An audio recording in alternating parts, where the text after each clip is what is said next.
I'm Noreen and welcome to my kitchen. Today we're going to continue our little mini series of Lunchbox cookies, and today we're going for a double raisin oatmeal cookie.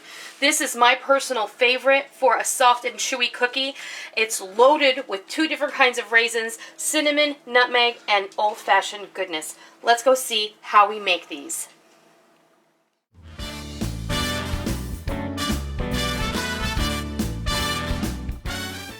Alright, we're just going to do like we did before when we made our chocolate chip cookies, and we're going to continue this method. In the bowl I have 2 sticks of butter, and that's a half a pound or 1 cup of butter. Softened. That is softened to room temperature. To that I'm going to add 1 cup of brown sugar and 1 cup of granulated sugar.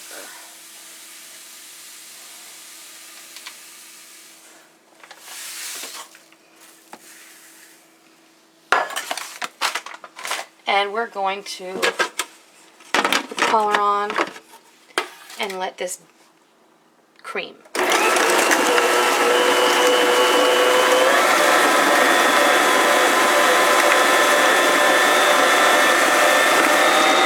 Alright. Our butter and sugar have creamed for approximately 3 minutes, and you will tell when it's ready because it has become very, very light and fluffy. It's not so dark like the brown sugar was. It's very light and it's very smooth and creamy. Really? Mm-hmm. Well. Nice, delicious. Does that work for you? Mm-hmm. Okay. Whoops, sorry. Alright, the next thing I'm going to do is I'm going to add 3 eggs, 1 at a time, leaving space in between each addition for each egg to become fully incorporated.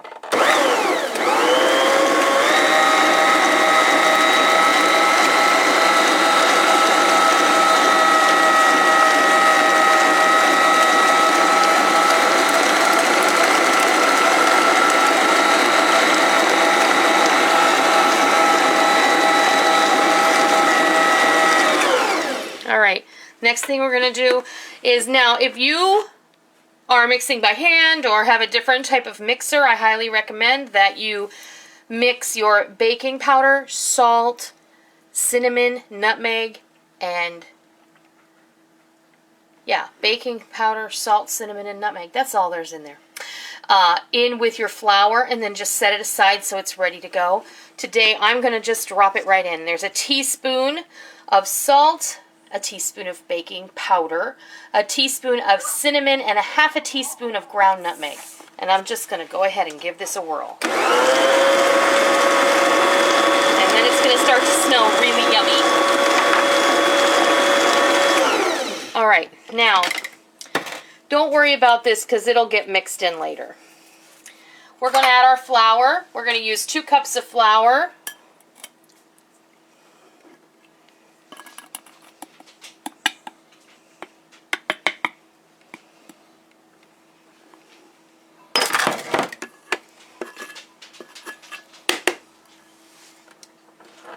I'm going to pulse this just to get it going.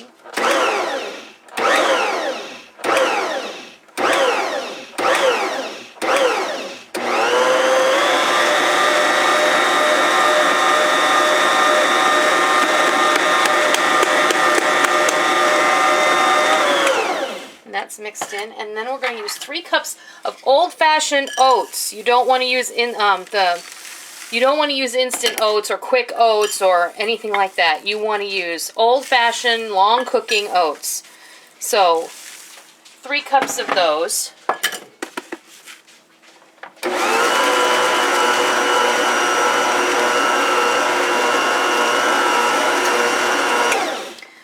And then I have 1 cup each of dark raisins and golden raisins. You can use any combination that you like. You can also sub out the raisins for dried cherries, dried cranberries, chopped up dates, whatever you like. I like the flavor combination of the dark raisins and the light raisins. I think they both bring something to the party, and truth be told, golden raisins are my favorite.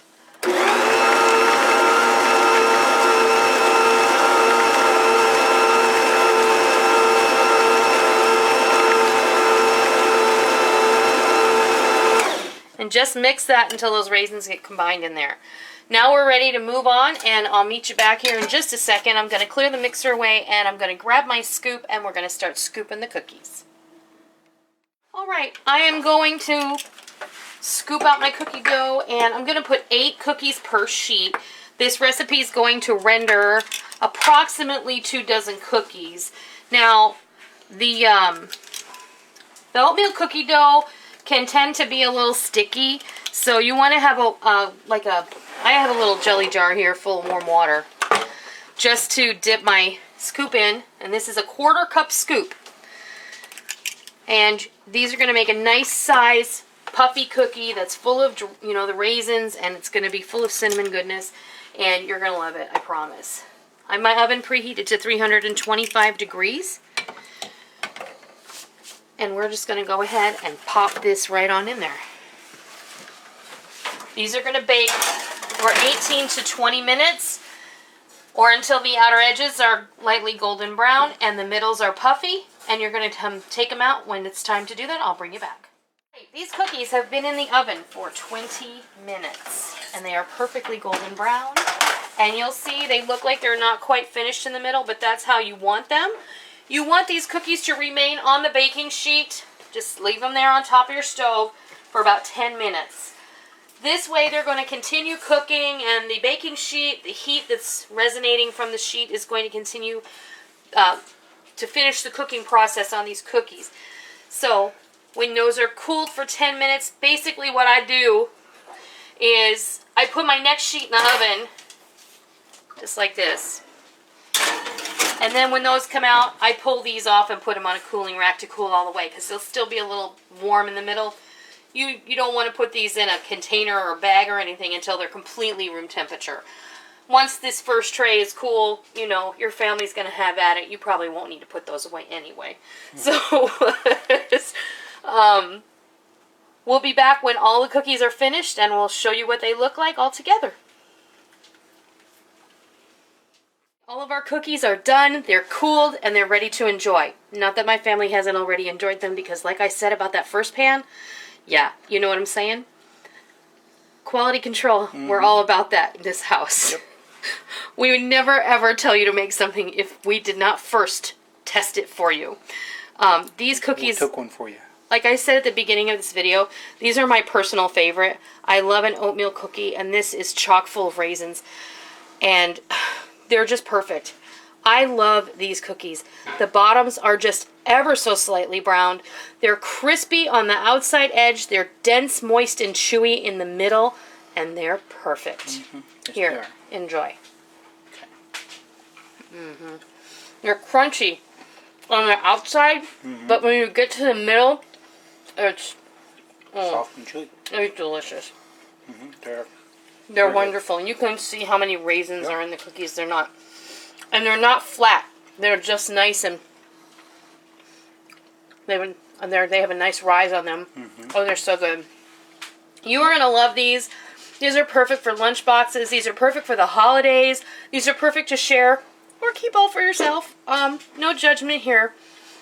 But anyway, I really do hope you give these a try, and I hope you love them. And until next time, I'll see ya. Thank you for joining me in my kitchen today. I hope you liked what you watched today, and I hope that you try it, and I hope that you love it. If you like what you saw, please consider hitting the thumbs up button and giving me a positive rating. And also, make sure that you hit the subscribe button if you're already not a subscriber, so that you don't miss out on any of the fun we have here in our kitchen every single day. I hope that you enjoyed it. I'm really glad that you're here. Thank you for stopping by. Don't forget to come by tomorrow. Until next time, happy eating!